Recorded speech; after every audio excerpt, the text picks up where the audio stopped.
안녕하세요. 사연에 빠지다의 DJ 민영입니다. 오늘도 두 가지 사연 준비되어 있으니 재미있게 들어주시고요. 구독과 좋아요 버튼도 잊지 말아주세요. 그럼 오늘의 사연 바로 시작해볼게요. 안녕하세요. 이제 막 100일이 지난 아들을 키우고 있는 여자입니다. 아이 재워놓고 새벽에 틈틈이 사연을 적어서 보내봐요. 저는 나름대로 행복한 가정에서 태어났어요. 제가 유치원에 다닐 때까지만 해도 저희 아버지와 어머니께서는 사이가 좋으셨습니다. 다른 평범한 가족들처럼 놀러도 다니고 외식도 하고 주말이면 함께 시간을 가지며 보냈어요. 아버지는 회사원이셨고 몹시 바쁘셨습니다. 밤늦게 퇴근하고 돌아오시는 날이 많았고 가정주부였던 어머니께서는 살림이며 육아를 도맡아 하셨어요. 두 분은 점점 다투시는 날이 잦아졌고 주말마다 빠지지 않고 나가던 나들이도 줄어들기 시작했습니다. 두 분은 매일같이 언성을 높여 싸우셨어요. 너무 어릴 적 일이라 잘 기억은 나지 않지만 아버지께서는 물건을 던지거나 벽이나 가구를 발로 차시곤 하셨어요. 어머니께서는 항상 겁에 질린 목소리로 그만하라고 애원하고 눈물을 흘리셨어요. 저는 방 안에 숨어 두 분의 다툼이 빨리 끝나기만을 숨지겨 기다렸습니다. 더 이상 저희 가족은 행복하지 않았고 집 안의 공기는 너무나 무겁게만 느껴졌습니다. 그러던 어느 날 학교를 갔다 돌아오니 어머니께서 커다란 가방에 짐을 싸고 계셨어요. 너무나 놀라 어머니께 지금 뭐 하시는 거냐, 짐은 왜 싸는 거냐 여쭤봤고 어머니께서는 집을 나갈 거니 너도 빨리 짐을 챙기라고 하셨습니다. 그 말에 저도 덩달아 아무것도 모른 채로 급하게 짐을 챙기기 시작했어요. 짐이라고 해봤자 당장 사용할 옷까지 몇 개뿐이었습니다. 그렇게 어머니의 손을 잡고 집을 나섰고 어머니께서는 더 이상 이 지긋지긋한 집구석에서는 못 살겠다며 울분을 토하셨습니다. 나중에서야 안 사실이지만 아버지께서는 외도를 하고 계셨다고 해요. 어머니께서 그 사실을 알고 몇 번이나 아버지를 추궁하셨지만 아버지께서는 불륜녀와의 만남을 멈추지 않았고 지친 어머니께서는 결국 이혼을 선택하신 것이었습니다. 당시만 해도 간통죄가 존재하던 시절이었는데 어머니께서는 고소를 진행할 돈도 지식도 없었어요. 합의 이혼을 해주는 대가로 아버지께 저와 둘이 살만한 아파트를 받아내셨어요. 양육권도 어머니가 갖게 되었고 아버지께서는 매달 약간의 양육비를 보내주기로 약속하셨습니다. 그렇게 저와 어머니는 둘이서 좁은 구축 아파트에서 함께 살기 시작했어요. 전에 살던 아파트와는 비교도 되지 않는 낡은 집이었지만 그래도 저는 상관없었어요. 매일 회사 일 하시느라 바빠 대화조차 제대로 하지 못했던 아버지보다는 저를 늘 돌봐주시던 어머니와 살게 된 것이 좋았거든요. 어머니께서는 평생을 집에서 살림만 하시던 분이라 갑작스레 하게 된 경제활동에 적응을 하기 힘들어 하셨어요. 식당 일, 청소부 일, 각종 허드렛 일을 가리지 않고 하다 결국 정착하신 것이 콜센터 상담원 일이었습니다. 하루 종일 전화를 걸어 인격모독을 해대는 진상 고객들을 상대하다 보니 어머니께서는 점점 심적으로 피폐해져 가셨어요. 술 없이 잠들지 못하는 날이 늘어갔고 제게도 자주 화를 내셨습니다. 그래도 저는 그런 어머니라도 좋았어요. 어머니가 제게 욕을 하셔도 손찌검을 하셔도 어머니께 예쁨 받고 싶었고 사랑받고 싶었습니다. 누가 뭐래도 당시 저에게는 세상에서 가장 소중한 사람이었고 기댈 곳이 어머니뿐이었으니까요. 그렇지만 어머니께서는 제게서 행복을 찾지 않으셨습니다. 어느 날부턴가 어머니께서는 집에 자주 남자를 데려오기 시작했어요. 저는 그럴 때마다 방에 들어가 문을 꼭 닫고 없는 사람처럼 행동해야 했어요. 어머니께서 가장 자주 데려오시던 남자는 가까이 다가가기만 해도 담배 쩐내가 진동하는 아저씨였는데요. 동네 술집에서 일하고 있었고 항상 술에 취한 상태였어요. 어머니께서는 제게 새아빠가 생기면 어떨 것 같냐 자주 물어보셨고 그럴 때마다 저는 이대로가 좋다, 새아빠 같은 건 필요 없다 대답했습니다. 너의 아빠가 필요 없을 수도 있겠지. 근데 난 남편이 필요해, 남편이. 어머니께서 술만 마시시면 제게 입이 바르고 닳도록 하시던 말씀이었어요. 아마 당시에 어머니께서는 심적으로 몹시 외롭고 지친 상태셨던 것 같아요. 그 아저씨와 어머니께서는 이혼하기 전 부모님처럼 하루가 멀다 하고 싸우셨어요. 아저씨는 바닥에 술병을 던지기도 하고 집에서 담배를 뻑뻑 피우기도 하고 어머니뿐만 아니라 제게도 자주 화를 내셨습니다. 만약 저 아저씨와 어머니가 재혼을 하게 된다면 난 저 아저씨한테 아버지라고 불러야 하는 건가? 생각만으로도 너무 끔찍한 상상이었고 제발 아저씨와 어머니가 하루빨리 헤어지기만을 바랬어요. 그러나 언제나 불안한 예감은 현실이 된다고들 하잖아요. 결국 어머니께서는 그 아저씨와 재혼을 결심하셨고 저는 그 사실이 몹시 절망스러웠지만 싫은 티를 낼 수가 없었습니다. 혹여나 제가 아저씨 마음에 들지 않는다면 어머니께서 절 버리실까봐 무서웠거든요. 우리 오랜만에 외식하자. 제일 좋은 옷으로 챙겨 입고 나와. 그러던 어느 날 어머니께서는 갑작스레 제게 외식을 가자고 하셨어요. 갑자기 무슨 일인가 싶었지만 영문도 모른 채 어머니를 따라 나섰습니다. 식당에서 저희를 기다리고 있던 것은 다름 아닌 아버지였습니다. 정말 오랜만에 만나 뵙는 아버지였는데 제 기억 속의 모습과 거의 달라지지 않는 모습이었어요. 어머니와 아버지께서는 몹시 형식적으로 딱딱한 대화를 나누셨습니다. 정확하게 기억은 안 나지만 양육권 관련된 내용과 앞으로 절대 연락을 하지 않겠다는 느낌의 대화였던 것 같아요. 두 분은 음식에 거의 손도 대지 않으셨지만 저는 오랜만에 먹는 바깥 음식이 너무 맛있어서 허겁지겁 돈가스를 입에 우겨넣었던 기억이 납니다. 그렇게 식사 자리가 끝나고 어머니께서는 제게 잘 지내라는 인사를 하셨어요. 잘 지내라니 그게 무슨 말씀이시냐, 설마 나를 버리는 거냐 어머니를 부여잡고 울었지만 어머니께서는 매정하게 제 손을 떼어내고 가버리셨습니다. 아버지는 그런 저를 보며 한마디도 먼저 입을 열지 않으셨어요. 어머니가 사라지고 나서도 한참 동안 울던 제가 조금씩 울음을 그치자 그제서야 저를 데리고 차로 향하셨습니다. 어린 제가 느끼기에 아버지께서는 꼭 기계 같았어요. 감정이 없는 로봇이요. 제가 여기서 더 울고 아버지를 귀찮게 하면 아버지도 어머니처럼 절 버리고 갈지 모른다는 생각이 들었습니다. 울음이 나올 것 같았지만 입술을 깨물며 꾹 참았습니다. 그렇게 차를 타고 집으로 돌아가는 내내 차 안에는 침묵만이 맴돌았어요. 아버지께서는 여전히 저와 어머니와 함께 지내던 그 집에서 살고 계셨어요. 제가 떠나기 전과 달라진 점이 있었다면 그곳에 어머니 대신 다른 여자가 있었다는 사실이었죠. 못마땅한 표정으로 저를 바라보던 그 여자 뒤에는 3살 난 여자아이가 저를 호기심 가득한 눈으로 쳐다보고 있었어요. 나중에서야 알게 된 사실이지만 역시나 예상했던 대로 어머니와 재혼을 하기로 한 그 남자가 결혼을 하고 싶으면 저를 떼내고 오라고 말했고 저와 그 남자 사이에서 고민하던 어머니께서는 아버지께 연락을 해서 저를 떠넘기셨던 것입니다.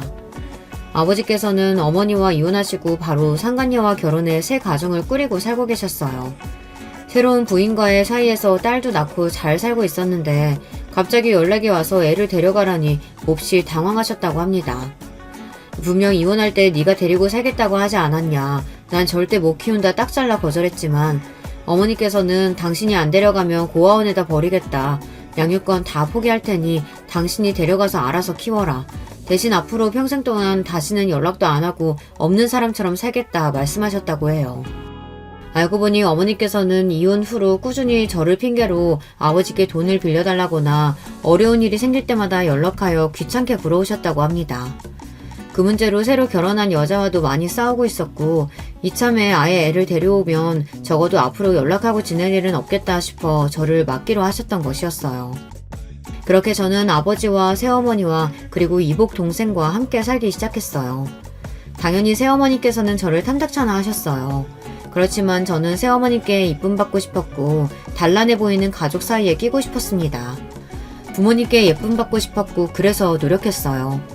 언제나 새어머니께 살갑게 구려고 했고 동생도 잘 돌봐주려고 했습니다. 그렇지만 새어머니께서는 언제나 저를 못마땅하게 보셨어요.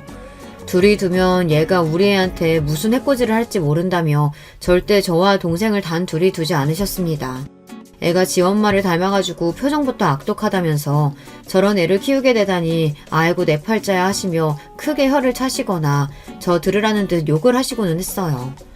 새어머니께서는 제 끼니도 제대로 챙겨주지 않으셨고 당시 10살배기였던 저는 혼자서 라면을 끓여 먹거나 냉동식품을 전자레인지에 돌려 먹고 밥솥에 남아있는 밥을 꺼내 냉장고에 있는 반찬들로 혼자 차려 먹을 수 있을 정도로 철이 일찍 들었습니다. 새어머니께서는 언제나 동생 생각뿐이셨고 저는 뒷전이었어요. 반겨주시리라 생각도 하지 않았지만 예상보다 더 심한 처우에 몹시 외롭고 괴로운 시간들이었습니다. 동생은 저를 조금 무서워하고 낯설어하긴 했지만 착한 아이였어요.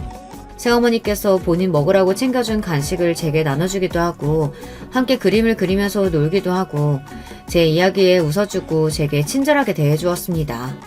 저를 몹시 싫어하시는 새어머니와 제게 아무 관심도 없으신 아버지와 함께 살아야 하는 집이 정말 숨막히고 싫었는데요. 그나마 동생이 있어서 조금 버틸 수 있었어요. 시간이 흘러 동생은 초등학교에 입학하게 되었고 저도 그 자리에 참석해 동생을 축하해주고 싶었지만 어머니께서는 저를 동생의 초등학교 입학식에 데려가시지 않았습니다. 대외적으로 저는 가족 사이에 없는 아이나 마찬가지였어요. 친척 결혼식이나 명절 등 가족 모임에 가서도 저는 항상 구석에 가만히 쥐죽은 듯 아무 말 없이 앉아있어야만 했습니다. 전 부인이 남기고 간 흔적이었으니 당연히 친척 어른들이 보시기에 예뻐 보일 리가 없었죠.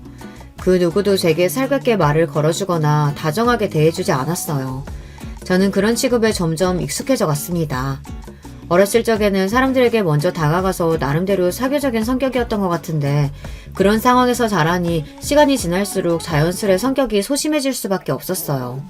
지나가는 사람들이 전부 저를 비웃고 욕하는 것 같았고 피해의식도 생겼습니다. 학교에서도 친구들과 어울리기 힘들어했어요.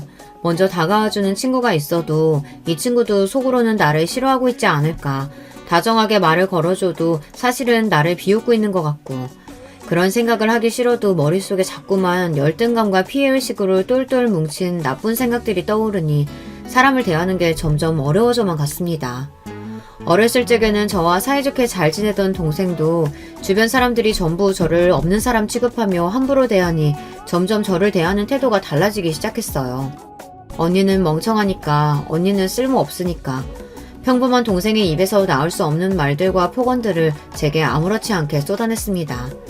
멍청하다, 쓸모없다는 말은 새어머니께서 제게 하루가 멀다 하고 하시는 말이었어요. 동생은 그런 모습을 보고 자랐으니 자연스럽게 제가 정말 멍청하고 쓸모없는 식충이라고 생각하게 된 것이었죠. 다른 사람들은 몰라도 저와 그나마 감정적 교류가 있었고 제게 친절하게 대해주었던 동생까지 저를 그렇게 취급하니 정말 견디기가 힘들었어요. 새어머니께서는 제게 항상 멍청한 년, 쓸모없는 년이라며 폭언을 쏟아내셨고 폭언뿐만이 아니라 손찌검까지 하셨어요. 저는 새어머니의 기분풀이용 샌드백이나 마찬가지였습니다. 정말 시도 때도 없이 맞으면서 자랐어요. 심하게 맞은 날에는 온몸에 멍이 들었습니다. 새어머니께서는 별것 아닌 일에도 전부 제 탓을 하셨어요. 오늘 회사 동료가 말을 마음에 안 들게 했다. 새로 산 옷에 뭘 묻혔다. 집에 오는 길에 재수없게 죽은지를 봤다. 안 좋은 일이 생기면 집에 돌아와 저부터 찾아 따기부터 날리셨습니다. 아버지와 동생은 그런 상황에 익숙했고 새어머니께 죽도록 얻어맞는 저를 보면서도 아무렇지 않게 둘이 앉아 TV를 봤습니다. 새어머니께서는 저를 볼 때마다 전처가 생각난다며 그년 때문에 그년만 없었어도 하시고 어머니를 닮았다면서 제 머리를 내리치셨습니다. 그때 당시에도 생각하긴 했지만 생각하면 생각할수록 억울해야 할 사람은 새어머니가 아니라 저희 친어머니 아닌가 싶어요. 아이도 낳고 잘 살고 있긴 했지만 결국 새어머니는 가정 있는 남자를 꼬셔서 결혼한 상간녀니까요. 본인이 원하는 대로 이혼도 했고 그렇게 좋아 죽고 못 살던 남자를 차지해서 결혼까지 했는데 도대체 뭐가 그렇게 억울했는지 지금도 새어머니의 심정을 잘 모르겠습니다. 매일같이 맞으며 멍을 달고 다니니 학교 선생님은 제게 조심스레 혹시 집에서 부모님이 저를 때리시냐 물어오셨어요. 저는 손사래를 치며 아니라고 대답했습니다. 혹시 제가 집에서 맞고 산다는 걸 들키면 집에서 쫓겨나고 시설로 옮겨질까봐 겁이 났어요. 맨날 맞고 살았어도 저는 그 집에 머물고 싶었습니다. 그곳에서마저 쫓겨나면 정말로 세상에 혼자 남겨지는 기분이었거든요. 지금 와서 생각해보면 그때 제가 조금 더 선생님께 도움을 적극적으로 요청했으면 제 인생이 달라지지 않았을까 하는 생각도 들어요. 그 지옥 같은 곳에서 하루라도 빨리 벗어나 저를 더 사랑해주고 아껴주는 사람들을 손에서 자랄 수 있었다면 제게 남아있는 이 나쁜 기억들과 트라우마들이 더 빨리 벗겨질 수 있었을 텐데 말이죠. 공부라도 잘했으면 좋으련만 저는 공부도 곧잘 하지 못했습니다. 타고난 머리가 나쁜 건지 열심히 해도 잘 안 되더라고요. 아버지께서는 그런 저를 보시며 어머니를 닮았다고 하셨습니다. 그 여자도 멍청했었다면서요. 아버지께서는 대놓고 저를 때리거나 욕하시지는 않았어요. 하지만 새어머니가 절 때리고 구박하는 것을 단 한 번도 말려주시지 않았습니다. 아버지께 그저 저는 집안에 굴러다니는 인형보다 못한 존재였는지도 모르겠습니다. 동생의 12살 생일날 동생은 강아지를 키우고 싶다고 말했고 새어머니께서는 바로 작은 갈색 푸드를 사오셨어요. 저는 집안에서 그 강아지보다 서열이 낮았습니다. 집에서 고기를 먹는 날 새어머니께서는 강아지에게도 고기 몇 점을 덜어주셨지만 제 것은 챙겨주시지 않으셨어요. 저는 식구들과 겸상도 하지 못했습니다. 애초에 식탁에 의자가 3개밖에 없었어요. 그 누구도 저를 위해 새로운 의자를 가져오거나 제가 앉을 자리가 없다는 사실을 지적하지 않았습니다. 저는 그저 그들의 식사가 끝날 때까지 방에서 얌전히 기다렸어요. 식사 자리가 끝난 것 같으면 조심스레 나가서 부모님과 동생이 먹고 난 잔반들에 밥을 먹었습니다. 밥을 먹은 후 식탁을 치우고 설거지를 해야 했어요. 만약 설거지를 해놓지 않으면 다음날 아침 새어머니께 또 얻어맞았습니다. 너 같은 년 공짜로 먹여주고 재워주는데 밥값이라도 제대로 해야지 도대체 하는 일이 뭐냐면서요. 그렇게 저는 고등학생이 되었고 몸과 머리가 점점 더 커져갔습니다. 새어머니와 덩치가 거의 비슷해지자 새어머니의 물리적인 폭력에 조금 저항을 할 수 있게 되었어요. 그렇다고 맞서 싸우거나 저도 새어머니를 때린다거나 그런 것들은 전혀 생각조차 못했어요. 그저 저를 때리시는 새어머니의 팔을 잡거나 못하게 막는 수준이었습니다. 그렇지만 그마저도 새어머니께서는 감히 집에서 키우는 개만도 못한 존재가 본인에게 대들었다는 사실 자체가 너무 화가 나셨는지 이제 감히 반항을 하냐, 좀 컸다 이거냐, 한 번만 더 이런 식으로 시간방지게 굴면 정말 내쫓아버리겠다 소리를 고래고래 지르셨습니다. 그쯤부터는 제가 처해 있는 상황이 얼마나 불합리한 건지, 얼마나 반사회적인 환경에 처해 있는 건지 현실적으로 깨달을 수가 있었어요. 이전에는 그저 버림받는다는 불안감과 혼자가 되고 싶지 않다는 마음, 부모의 사랑을 갈구하는 마음, 애정 결핍, 그런 것들이 번복되어 저를 그 지옥 같은 곳에서 머물게 하고 있었지만 새어머니께 두들겨 맞고 난 다음날 멍이 가득 든 팔뚝과 피딱지가 얹혀있는 입술을 보며 더 이상 이렇게 살 이유가 없다는 생각을 했어요. 결국 그렇게 저는 집을 나왔습니다. 수중에 돈이 한 푼도 없었고 용돈 같은 것도 받아본 적이 없었기에 집에서 나오기 전에 무작정 새어머니의 지갑을 들고 나왔어요. 태어나 처음으로 해본 나쁜 짓에 가슴이 쿵쿵 뛰었습니다. 지갑 안에는 새어머니의 주민등록증과 신용카드 몇 개, 그리고 꼬깃꼬깃한 만원짜리 지폐 4-5개가 들어있었어요.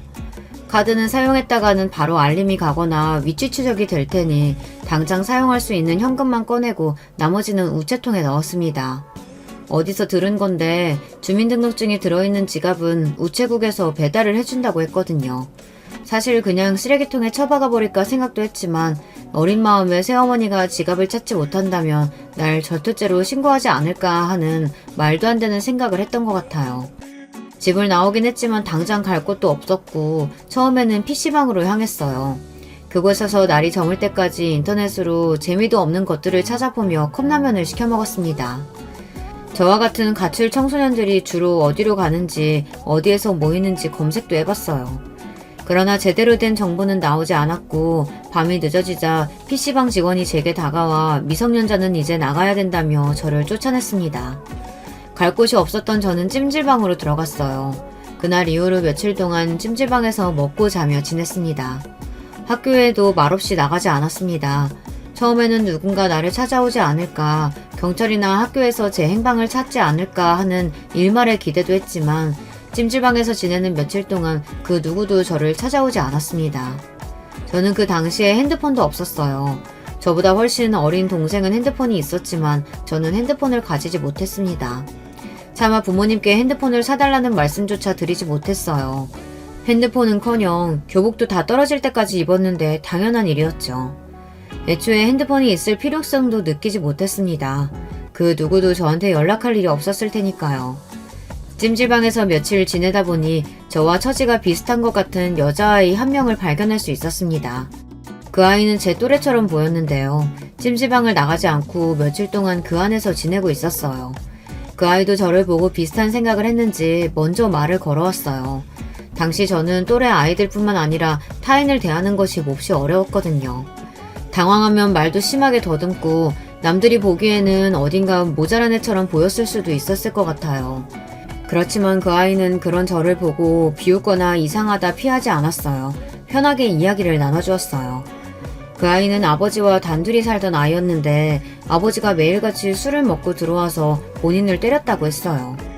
그러면서 제게 팔뚝과 허벅지에 흉터를 보여줬는데 벙뿐만 아니라 날카로운 것에 긁힌 것 같은 상처도 있었습니다. 그래도 성인이 될 때까지는 어떻게든 버텨보려고 했는데 얼마 전에 술에 잔뜩 취해 들어와서는 흉기를 들고 본인을 위협하기에 도저히 이대로는 안 되겠다 싶어서 도망쳐 나왔다고 했어요. 그때 도망쳐 나오지 않았으면 본인은 죽고 아버지는 깜빵에 갔을지도 모르겠다며 웃는데 웃는 얼굴이 웃는 게 아니더라고요. 일단 살기 위해 도망쳐 나오긴 했는데 가진 돈도 없고 어디로 가야 할지 몰라 찜질방에서 지내고 있다고 했어요. 그 이야기를 듣고 저도 제 상처들을 보여주며 제 이야기를 해주었습니다. 모든 이야기를 들은 친구는 어떻게 그런 나쁜 사람이 있을 수 있냐며 본인의 일처럼 화내주었어요. 본인은 어렸을 적부터 어머니가 없이 자라서 어머니에 대한 환상이 조금 있었는데 꼭 모든 어머니가 착한 건 아니구나 하면서요. 그러면서 그 친구는 자기가 여기서 며칠 동안 지내면서 들은 이야기가 있는데 우리 같은 처지의 아이들이 모여서 살 수 있는 아지트 같은 공간이 있다면서 혹시 괜찮다면 같이 거기를 가보지 않겠냐고 얘기를 꺼냈습니다. 처음에는 솔직히 조금 무서웠어요. 좋은 아이 같기도 했지만 혹시 이게 날 납치하려는 수법이면 어떡하지? 나를 납치해서 인신매매를 하거나 장기 밀매를 하려는 속셈은 아닌가 싶었거든요. 제 그런 걱정이 얼굴에 나타났는지 친구는 웃으며 본인도 이야기를 듣긴 했는데 혼자서는 겁나서 못 가고 있었던 거라며 너랑 둘이 같이 가면 그래도 나쁜 짓은 안 당할 것 같아서 이야기를 꺼내는 거다 말해주었어요. 그 말에 저도 조금 더 용기가 났고 그렇게 저와 친구는 아지트를 향했습니다. 아지트는 겉으로 보기에는 평범한 빌라의 옥탑방이었는데요. 가출 청소년들이 모여서 사는 곳이었어요. 다행히도 남자들은 아무도 없었고 한 대학생 언니가 그 모임의 장이라고 했습니다. 그 언니는 가정폭력의 피해자였고 미성년자의 나이로 가출해서 돈을 모아 이 옥탑방을 샀고 그 뒤로 본인과 같은 상황에 처해 있는 아이들이 지낼 보금자리를 제공해주고 있다고 했어요. 솔직히 처음에는 가출팸이니 뭐니 하면서 삐뚤어진 아이들끼리 모여서 술을 마시거나 담배를 피며 못된 짓을 하는 곳이지 않을까 지레 짐작했었는데요. 그곳에서 지내는 아이들은 다들 너무나 착하고 멀쩡한 바른 친구들이었습니다. 다들 집을 나올 수밖에 없었던 기구한 사연이 있었어요. 한 친구는 다리가 저렸는데 어머니가 의자로 다리를 내려치며 장애인을 만들었다고 했어요. 심지어 새어머니도 아니고 친어머니였는데 심한 알코올 중독자였다고 합니다. 한 친구는 새아버지가 자꾸 몰래 훔쳐보고 못된 짓을 하려고 해서 도망쳐 나온 것이었고 참다 못해 어머니께 그 사실을 말씀드렸는데도 네가 좀 참으라며 새아버지의 성희롱을 방관했다고 했어요. 참 이 세상에 나만 불행한 줄 알았는데 나보다 더 어려운 상황에서 자란 아이들이 많았구나 싶었습니다. 그곳에서 저는 성인이 될 때까지 공부도 하고 일도 하며 지냈어요.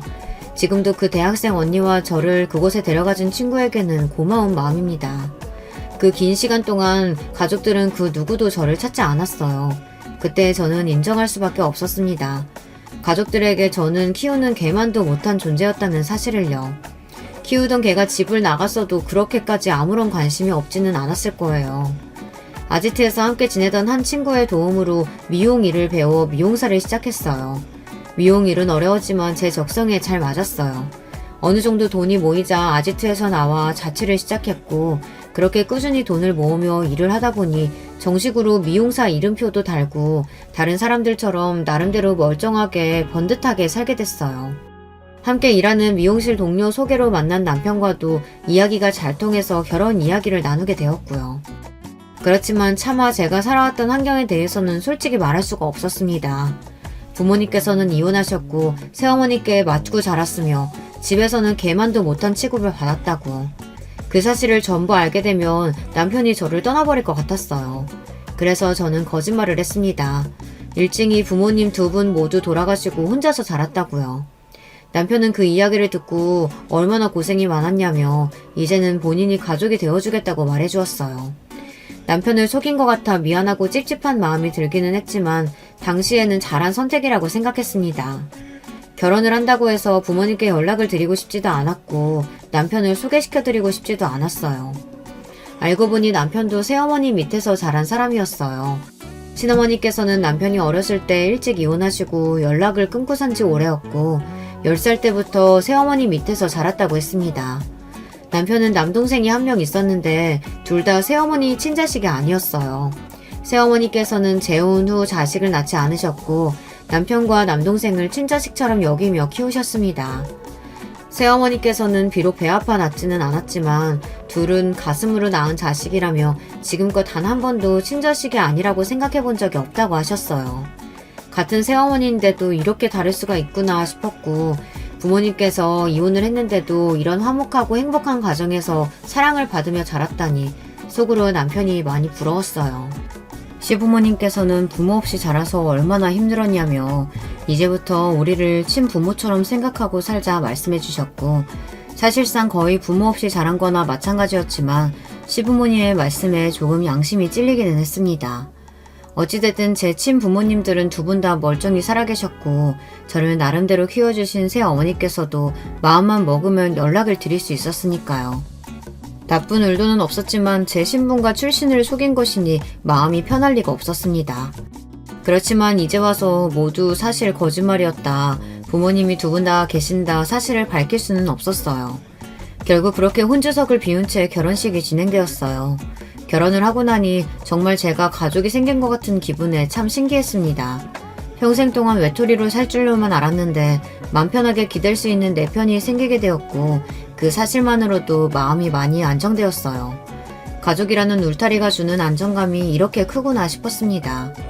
그렇게 행복하고 안락한 결혼 생활을 보내던 와중 도련님께서 결혼을 하시게 되었어요. 상대 여자는 저와 동갑이었고 도련님보다 5살 연상이었습니다. 저와 다른 점이 있다면 조건이 몹시 좋은 여자였다는 사실이었어요. 부모가 사업을 하는 부잣집 딸이라고 하더라고요.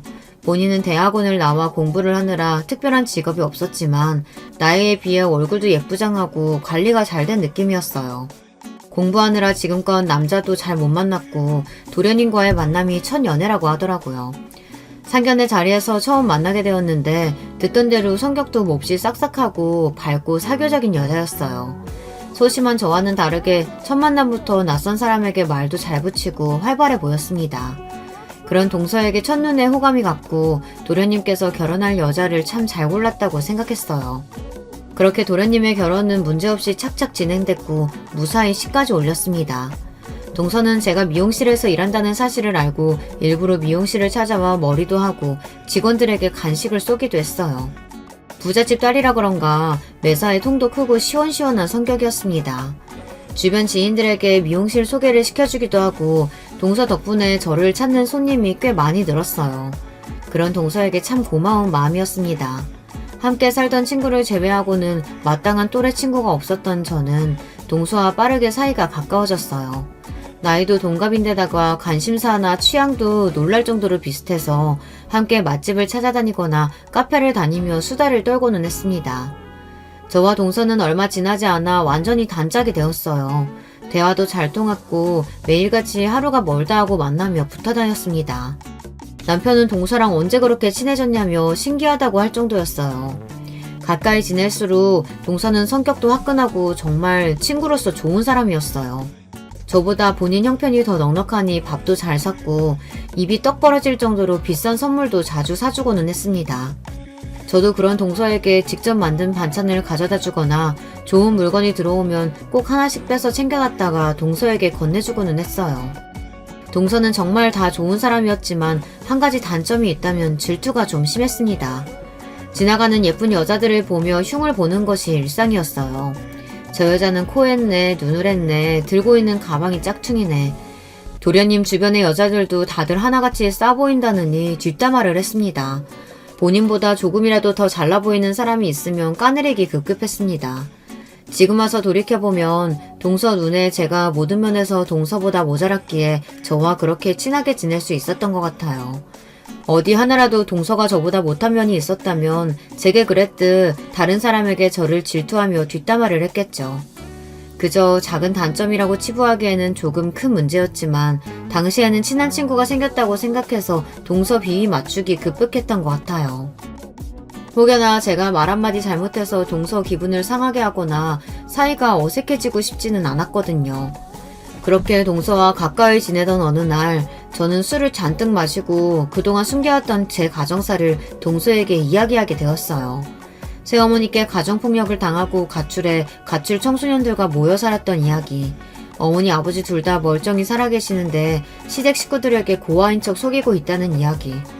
누가 들으면 그것 좀 속이는 게 뭐가 나빠서 그러냐 말할 수도 있겠지만 저는 거짓말을 했다는 사실이 계속 마음에 걸렸던 것 같아요. 계속해서 누군가에게 털어놓고 싶었는지도 모르겠습니다. 모든 이야기를 들은 동서는 본인의 일처럼 몹시 안타까워하며 너무 힘들었겠다. 그래도 그동안 잘 버텼다. 비밀은 지켜줄 테니 걱정하지 마라 저를 다독여줬고 저는 그날 이후로 동서에게 더 깊은 친밀감을 느끼게 되었습니다. 그 뒤로도 저와 동서는 꼭 붙어 다녔어요. 꼭 든든한 지원군이 생긴 것 같다고 생각했습니다.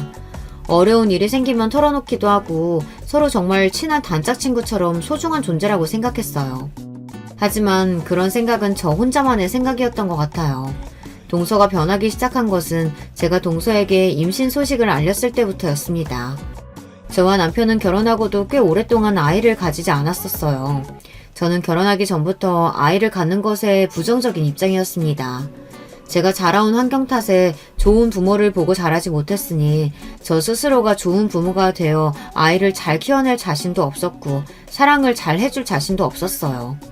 남편도 저를 고아라고 알고 있었기에 아이를 잘 키울 자신이 없다는 제 마음을 이해했고 당신이 원하지 않는다면 꼭 아이를 가질 필요가 없다고 말해주었습니다. 그렇게 저희는 딩크족으로 살기로 했어요. 딩크족 아시죠? 자녀 없이 부부 둘 다 일을 하며 돈을 버는 가정을 말해요. 그렇게 번 돈으로 부부끼리 맛있는 것도 먹고 좋은 곳으로 여행 다니며 사는 가정이요. 동서와도 아이 이야기를 했었는데 동서도 아이를 가질 생각이 없다고 했어요. 동서는 어떻게 이런 것마저 잘 맞냐며 몹시 좋아했고 우리 아이 없이 친구처럼 같이 늙어가며 함께 재미있게 살아보자는 이야기도 했습니다. 그렇지만 피임을 철저히 했는데도 갑작스럽게 임신이 되었어요. 그런데 그 사실을 동서에게 알리니 반응이 영 떨떠름했습니다. 형님, 애 안 가지려던 거 아니었어요? 나한테 딩크족으로 산다고 했잖아요. 원래 그럴 생각이었는데 우리도 전혀 예상하지 못했던 임신이야. 그렇지만 생긴 걸 어쩌겠어. 생명을 지울 순 없잖아. 동서는 알겠다며 전화를 끊어버렸고 몹시 기분이 상한 것 같았어요. 서로 딩크족으로 살자며 친구처럼 늙어가자고 했는데 제가 배신을 했다고 생각해서 그런 건가 싶었습니다. 그래도 잠시 그런 거겠지. 시간이 지나면 괜찮아지겠지 했는데 아무리 시간이 지나도 동서의 태도는 변하지 않았어요. 동서와 저는 원래 자주 만나 나들이도 하고 식사도 자주 함께 했었는데요. 이제는 식사는커녕 전화 한 통이나 문자조차 제대로 답장을 해주지 않았습니다. 그뿐만 아니라 저를 거짓말쟁이 취급하며 매사에 거짓말하며 사는 사람이라고 애초부터 애 가질 생각 아니었냐. 식구들한테 고아라고 속인 것처럼 나도 속인 건 아니냐. 그 얘기를 처음 들었을 때부터 알아봤어야 했는데 자기가 바보였다며 제가 또 언제 거짓말을 할지 모르겠으니 가까이 못 지내겠다는 말까지 했어요. 그런 게 아니라고 아무리 설명을 해줘도 이미 빈정이 상할 대로 상했는지 동서는 그 뒤로 저에게 몹시 적대적인 태도를 보였습니다. 둔한 남편이 동서와 무슨 일이 있었냐고 먼저 물어볼 정도였어요. 저는 동서와 다시 친하게 지내고 싶었지만 동서는 그럴 생각이 전혀 없어 보였어요. 그런 상황에서 가장 불안했던 것은 혹시나 동서가 남편과 시부모님께 사실은 제가 고아가 아니라 가정폭력 피해자에 부모님이 멀쩡히 살아계시다는 사실을 말씀드리면 어떡하지 그 걱정이었어요.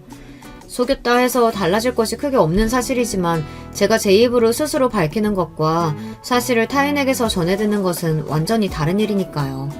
제가 순간의 감정에 취해 동서에게 너무 성급하게 얘기를 했구나 싶었지만 이미 엎어진 물을 주워 담을 수 없듯 이미 꺼낸 말도 주워 담을 수 없었습니다. 그렇지 않아도 임신 초기에 입덧도 심하고 컨디션도 오락가락한데 동서까지 신경 쓰려니 몸이 정말 안 좋았어요. 자주 쓰러지기도 했고 병원도 안방처럼 들락날락 거렸습니다. 예전 같았으면 병원 문턱이 닳도록 병문안을 왔을 동서는 코빼기도 빚지지 않았어요. 그러던 어느 날 오랜만에 동서가 직접 저를 보러 병원에 찾아왔어요. 저는 너무나 반가운 마음이었습니다. 드디어 마음을 좀 풀어주나 싶었어요. 동서는 제게 율무차를 주며 임산부한테 율무가 좋다고 하더라. 두고두고 많이 마시라고 많이 사왔다고 말했습니다. 선물을 받으니 그동안 동서에게 서운했던 마음이 눈 녹듯 사라지는 기분이었어요. 동서도 같이 한잔하고 조금 있다 가라고 동서를 붙잡았는데 동서는 바쁘다며 선물만 놓고 사라졌고 혼자서 율무차 한 잔을 끓여 먹으려던 참이었습니다. 당신 지금 뭘 마시는 거야? 그거 율무차야? 병실 안으로 들어서던 남편은 놀란 얼굴로 제게서 컵을 빼앗아 들었어요. 왜 그러냐고 묻자 남편은 이거 정말 율무차냐고 재차 확인하더니 이걸 왜 먹고 있냐고 묻더라고요. 그래서 동서가 방금 와서 선물해줬다. 임산부한테 율무가 좋다고 하더라 말하자 남편은 기가 차다는 표정으로 율무는 임산부가 피해야 할 음식이라는 사실을 말해주었습니다. 너무 놀라서 그럴 리가 없다. 동서가 기껏 날 생각해서 사준 선물인데 당신이 잘못 알고 있는 거 아니냐 되물었지만 정말 율무는 임산부가 먹어서는 안 되는 음식이었어요.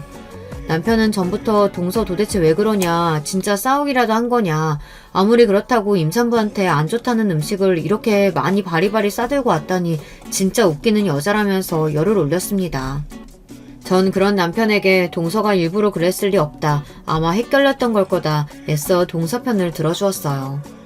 그렇게 얼마 뒤 동서에게 전화가 왔고 율무차는 잘 먹고 있냐고 물어보길래 임산부한테 율무가 안 좋은 거라더라.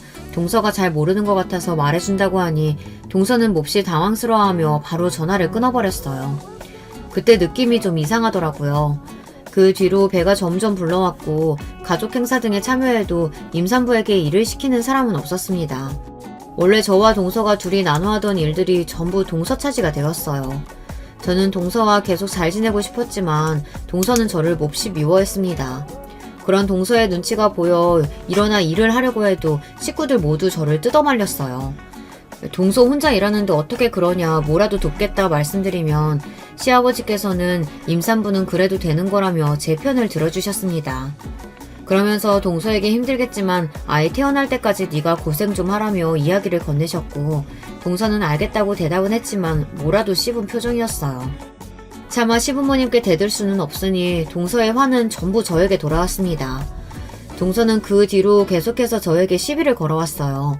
거짓말쟁이라 그런지 뻔뻔하게 앉아있는 것도 잘한다면서 애초에 이러려고 애 가진 거 아니냐, 일하기 싫어서, 형님 애는 형님 닮아서 뻔뻔하겠다, 한 번만 더 본인 비위를 거스르면 거짓말했다는 사실을 시부모님에게 전부 말씀드려 버리겠다, 저를 협박하기도 했어요. 동서 때문에 너무나 스트레스가 심했어요. 도대체 왜 이러는 거냐, 내가 애 가진 게 그렇게 싫냐, 내가 애 낳는다고 동서한테 피해주는 건 없지 않느냐 말하면 동서는 형님 때문에 나도 스트레스 받으니 이 정도는 할 수 있는 것 아니냐며 말도 안 되는 논리를 펼쳤어요. 결국 조산기미가 보여 병원에 입원을 했고 병원에서는 산모가 스트레스가 너무 심하다며 안정을 취해야 한다고 말했습니다. 동서 때문에 제가 스트레스를 받는다는 사실을 알고 있던 남편은 동서는 도대체 왜 그러는 거냐, 본인이 한마디 하겠다 말했지만 괜히 동서를 건드렸다가 남편에게 제 거짓말을 다 까발릴까봐 걱정되는 마음에 그럴 필요 없다고 남편을 말렸어요. 사실 남편에게 제 거짓말을 털어놓으면 다 해결될 문제였지만 차마 그럴 용기가 나질 않았습니다.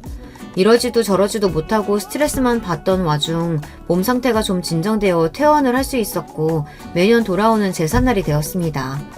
제삿날에는 할 일이 몹시 많잖아요. 각종 제사 음식부터 제기 닦기, 제사장 차리기까지. 시어머니와 동서 둘이서 하기에는 할 일이 너무 많으니 만삭인 몸이긴 해도 가서 조금이나마 도우려고 했어요. 동서에게도 이번 제사는 꼭 가서 돕겠다고 말해놓았고요. 그런데 이게 무슨 운명의 장난인지 예정일이 한참 남아있었는데도 제삿날 아침 양수가 터져버린 거예요. 병원에서 조산기가 있다고 조심하라고 하기는 했지만 이렇게 빨리 양수가 터질 줄은 정말 몰랐습니다. 너무 당황스러운 마음이었지만 그 와중에 동서에게 연락을 해야겠다는 생각이 들었어요. 급하게 전화를 걸어 동서에게 내가 오늘은 꼭 가려고 했는데 지금 양수가 터졌다, 아무래도 병원에 가봐야 할 것 같다 말했고 동서는 수화기가 울릴 정도로 소리를 고래고래 질렀습니다. 양수 터졌다고 바로 애 나와요? 그거 조금 늦게 간다고 죽기라도 하냐고요. 애 낳는다고 진짜 유세라는 유세는 다 떨고 있네. 오늘은 꼭 오겠다면서요. 어떻게 사람이 그렇게 매사에 거짓말이야? 당장 와서 전 다 붙이고 가요. 안 그러면 후회하게 만들어줄 테니까. 그러나 동서에게 뭐라고 대답을 하기도 전에 견딜 수 없는 고통이 저를 덮쳤고 그대로 전화를 끊고 바로 구급차를 타고 병원으로 향했습니다. 그렇게 아들을 출산했고 정신을 차렸을 때 가장 먼저 든 생각은 혹시 동서가 정말로 시댁 식구들에게 그 사실을 전부 말했으면 어떡하지 그 걱정이었어요. 다행히도 제사를 정신없는 통에 그런 일은 벌어지지 않았던 것 같더라고요. 다행이다 싶었지만 한편으로는 더 이상은 이렇게 못 살겠다 싶었어요. 거짓말은 또 다른 거짓말을 낳는다고 더 이상 남편과 시댁 식구들에게 저를 속이고 싶지 않았습니다. 시어머님과 동서는 제사 뒷정리를 하느라 못 왔다고 했고 시아버님과 남편이 아이를 안고 들어와 너무나 고생했다며 장하다 저를 칭찬해 주셨어요. 아이 얼굴을 보자마자 눈물이 펑펑 쏟아져 나왔고 그 자리에서 남편과 시아버지께 그동안의 거짓말을 전부 말씀드렸습니다. 사실 저 고아 아니다. 부모님 두 분 다 멀쩡히 살아계신다. 근데 그동안 말할 용기가 없었다. 새어머니한테 맞고 자랐다. 집안에서 거의 내다 버린 자식이었다. 남편도 새어머니 밑에서 자랐는데 너무 행복해 보여서 부러웠다. 동서에게 이 사실을 털어놨는데 임신한 후로 계속 이 사실을 식구들에게 말해버리겠다고 협박했다. 같이 자식 없이 살자고 했으면서 어떻게 배신할 수가 있느냐며 나를 나쁜 년 취급했다. 너무 스트레스 받고 힘들었다. 틈만 나면 나한테 거짓말쟁이다. 나 같은 여자 밑에서 자랄 자식이 불쌍하다. 오늘도 아침에 양수가 쳐졌다고 전화하니 그거 좀 늦게 낳는다고 안 죽는다며 소리를 고래고래 질렀다. 도저히 이렇게는 못 살겠어서 지금 다 말씀드리는 거다. 속에서 너무 죄송하다. 줄줄이 제 속마음을 털어놓고 나니 정말 속이 뻥 뚫린 듯 시원했습니다. 제 이야기를 모두 들은 시아버지께서는 잠시 무언가를 생각하시는 듯 하더니 한숨을 푹 쉬고 입을 여셨어요. 사실 네 동서 애 안 낳는 게 아니고 못 낳는 거다. 불임이야. 전혀 예상하지도 못했던 말에 눈이 휘둥그레졌어요. 게다가 그 뒤에 나온 말은 더더욱 충격적이었어요. 그리고 이혼 경력이 한 번 있었단다. 전 남편하고는 의부증 때문에 헤어졌대. 우리도 결혼 후에 알게 됐다. 알고 보니 동서는 도련님과 결혼하기 이전에 한 번 결혼을 했던 적이 있었어요. 공부하느라 연애라고는 한 번도 못 해봤고 남자라고는 도련님이 처음이라더니 그 모든 것들이 다 뻔뻔스러운 거짓말이었던 겁니다. 결혼 후 아이 이야기에 반응이 너무 과하길래 영 이상하다 싶어 조사를 좀 해봤더니 불임에다가 이혼 경력이 있었던 거예요. 질투가 심한 사람이었기에 전 남편을 쥐잡듯 잡았고 전 남편은 동서처럼 심한 을부증 환자와는 도저히 못 살겠다며 이혼을 했던 것이었습니다. 모든 사실을 알고 난 도련님께서는 당연히 이건 사기 결혼이다, 이혼하겠다 선언했지만 동서는 도련님의 바지가랑이를 잡고 매달리며 제발 용서해달라, 당신을 너무 사랑해서 그런 거다. 절대 당신한테는 그런 이상한 짓 안 하겠다. 평생 고분고분 내조 잘하며 살겠다 매달려서 결국 참고 살기로 했던 것이었습니다. 그래서 그동안 제게는 그렇게 불같이 굴었음에도 시댁 식구들과 도련님께는 얌전한 강아지처럼 내내 하며 말을 잘 들었던 것이었고요. 시아버지께서는 이제 정신을 좀 차리고 사람 됐나 싶었더니 뒤로는 그런 짓을 하고 있을 줄은 정말 몰랐다며 이제 더 이상 참고 살아줄 이유가 없다, 이혼시키겠다 말씀하셨어요. 이야기를 전해들은 도련님 또한 몹시 화를 내시며 바로 사기 결혼으로 이혼 소송에 들어갔습니다. 알고 보니 동서는 전 남편과 헤어질 때도 이혼 소송으로 돈을 많이 썼다고 하더라고요. 변호사 선임 비용에도 돈이 많이 깨졌는데 위자료까지 거액을 물어줘서 친정에서 그 돈을 다 내줬다고 했어요. 동서는 이번에 소송하면 절대 집안에서 도와주지 않을 거라며 제발 소송 없이 이혼해달라, 합의 이혼해주면 조용히 사라지겠다 싹싹 빌었지만 도련님께서는 결국 소송을 걸었고 전해 듣기로는 변호사도 없이 혼자 나왔다고 하더라고요. 안타깝게도 동서가 불임에 재혼 사실을 숨기고 결혼했다는 사실을 알게 된 지 3개월이 훌쩍 지난 뒤여서 혼인 취소 소송은 걸지 못했지만 이혼 소송 결과는 당연히 도련님 쪽의 승리였어요. 그래서 거액의 위자료를 받게 되었습니다. 가진 게 쥐뿔도 없는 여자라 위자료를 못 받으면 어쩌나 걱정했는데 그래도 동서 친정에서 위자료는 전달했다더라고요. 동서 부모님께서는 도련님께 미안하다며 동서가 그런 사실을 다 숨기고 결혼한지 본인들도 몰랐다. 이게 동서 부모로서 해주는 마지막 일일 거다. 저런 정신 나간 년은 우리도 더 이상 못 걷어준다. 알아서 살라고 내쳐줄 거다 말씀하셨다고 해요. 그 뒤로 동서 소식은 전혀 전해듣지 못했고 저희 식구들은 아무 문제 없이 아주 화목하게 지내고 있습니다. 솔직히 아이를 처음 가졌다는 걸 알게 됐을 때 임신한 기간 내내 정말 불안했어요. 제가 좋은 엄마가 될 수 있을까에 대한 확신도 가지지 못했는데 옆에서 동서가 저를 많이 힘들게 했으니까요. 스스로 거짓말을 했다는 것에 계속해서 죄책감이 느껴지기도 했고요. 그렇지만 이제는 모든 문제가 해결되었고 모든 사실을 숨김없이 다 밝혔고 시댁 식구들은 그런 저를 아무런 편견 없이 받아들여 주었습니다. 제 품 안에 안겨 잠든 아들을 볼 때마다 걱정했던 것이 무색해질 정도로 요즘은 너무나 행복한 기분뿐이에요. 제가 사랑을 받지 못하고 자란 만큼 아들에게는 사랑을 넘치도록 듬뿍 주며 키우고 싶습니다. 앞으로도 좋은 아내 그리고 좋은 엄마가 될 수 있도록 노력하며 살아가겠습니다. 부디 우리 가족의 앞날, 특히 사랑하는 우리 아들의 앞날에 항상 행복만이 가득하길 바라며 이 글을 마치겠습니다. 안녕하세요. 저는 경기도 부천시에 거주하고 있는 40대 여성이에요. 저는 오늘 제가 겪어본 경험담을 풀어보고 싶어서 사연에 빠지다 문을 두드리게 되었는데요. 결혼하기 이전에 제가 살아온 길은 단순한 듯 복잡하였던 것 같아요. 제가 9살 때였는데 아빠가 바람을 피우셨어요. 엄마한테 걸리셔서 두 분이 엄청 싸우셨었고요. 다시는 바람을 안 피우시겠다고 아빠가 그런 다짐을 하셨던 모습이 제 기억에 얼핏 남아있네요.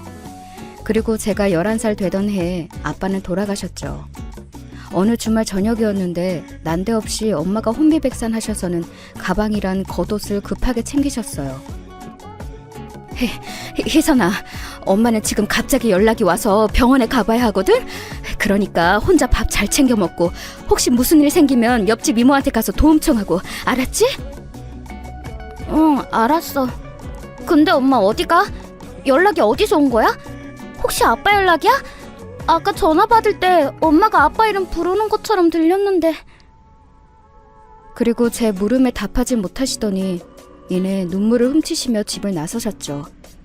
저는 이튿날에 알게 되었어요. 아빠가 바람난 여자하고 바닷가로 몰래 놀러 가셨다가 돌아오는 길에 교통사고가 나는 바람에 돌아가셨다는 사실을 말이에요. 엄마가 그 상간녀의 가족들과 나누시는 대화를 제가 엿드는 바람에 전말을 다 알게 되었어요. 아빠는 돌아가셨으나 그 상간녀는 크게 부상을 입었어도 어쨌든 목숨을 부지하셨어요. 그런데 알고 보니까 그 상간녀가 유명인의 조카였던 거예요. 당시에 그 유명인은 예능 프로그램에도 나오고 있었고 책도 출간했었습니다. 그때는 서점이 주요 문화생활의 거점이었거든요. 그러니 유명인이라고 불러야 마땅했죠. 게다가 그 상간녀는 어느 부잣집 아들하고 결혼을 전제로 교제 중이었다네요. 그런 와중에 유부남하고 바람을 피웠던 겁니다. 상간녀의 가족들은 엄마에게 이러한 추문을 외부에 발설하지 않는 대가의 비용으로 거액을 제시하셨어요. 엄마는 어린 자식인 저를 생각해서 그 돈을 받으셨습니다.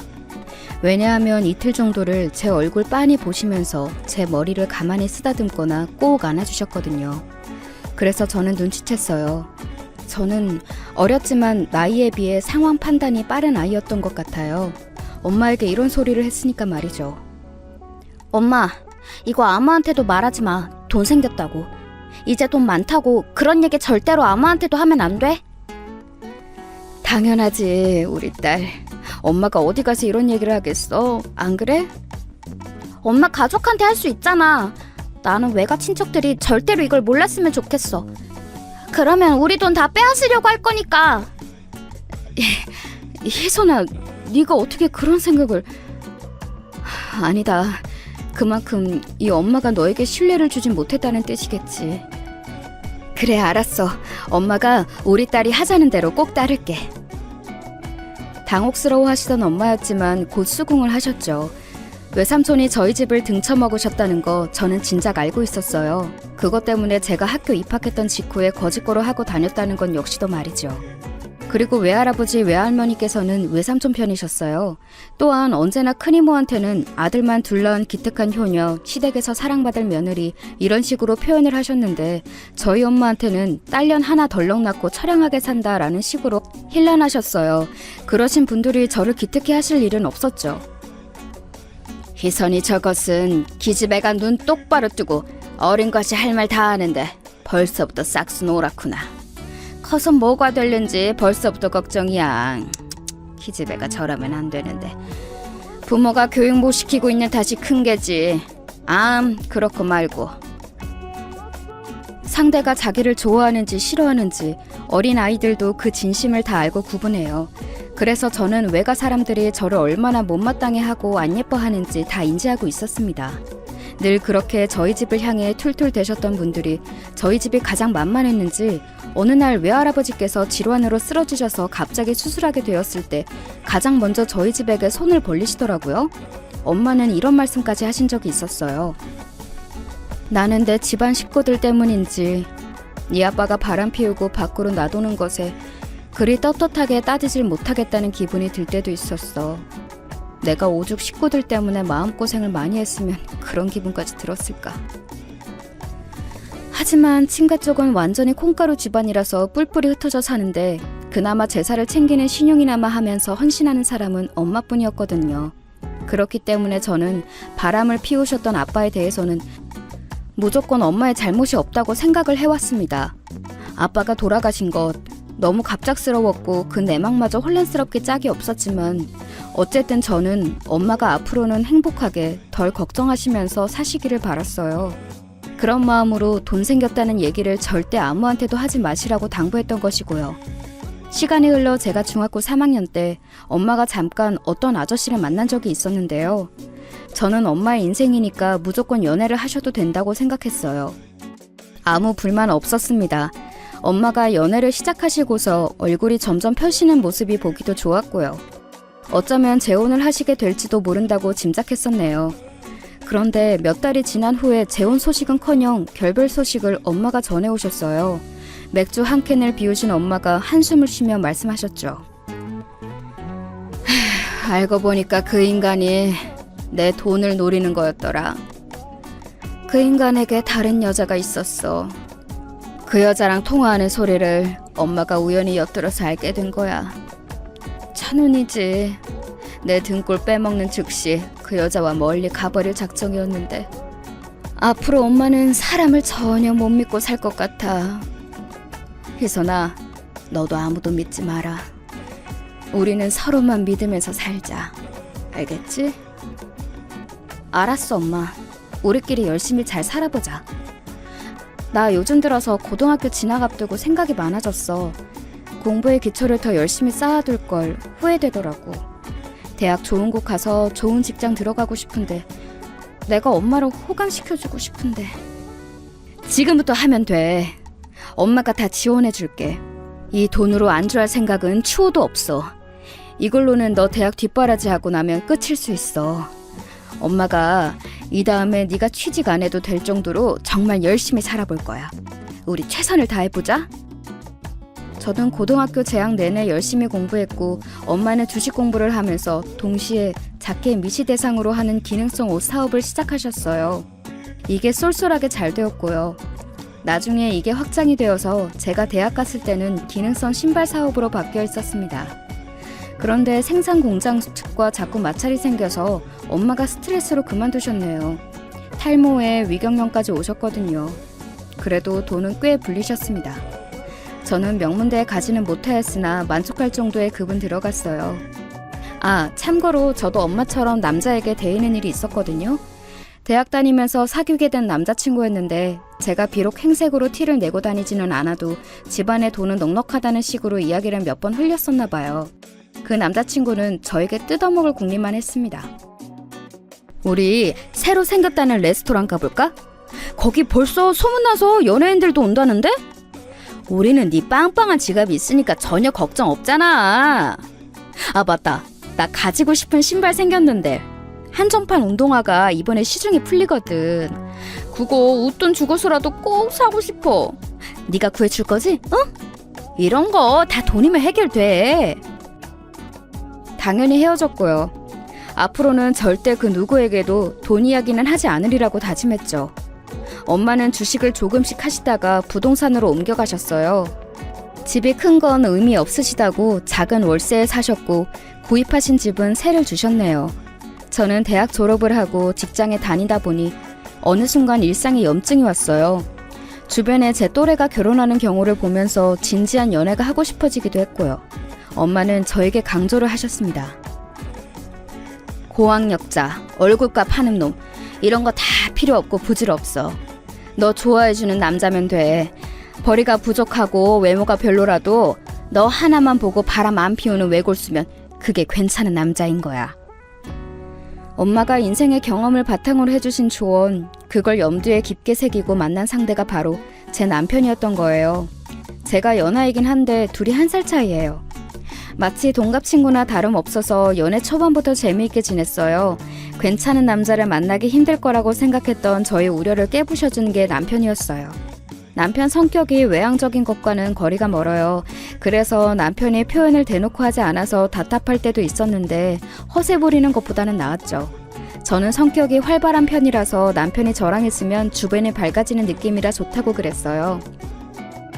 오빠, 나를 보면서 나댄다, 까분다, 시끄럽다 이렇게 말하지 않고 발랄해서 좋다고 말해줘서 늘 고마워. 내가 진짜 자존감이 바닥을 쳤었는데 오빠 덕분에 회복한 것 같아. 사랑하는 여자가 제잘거리는데 그걸 보고 안 좋게 생각이 들 수가 있어? 나는 그게 오히려 신기한데?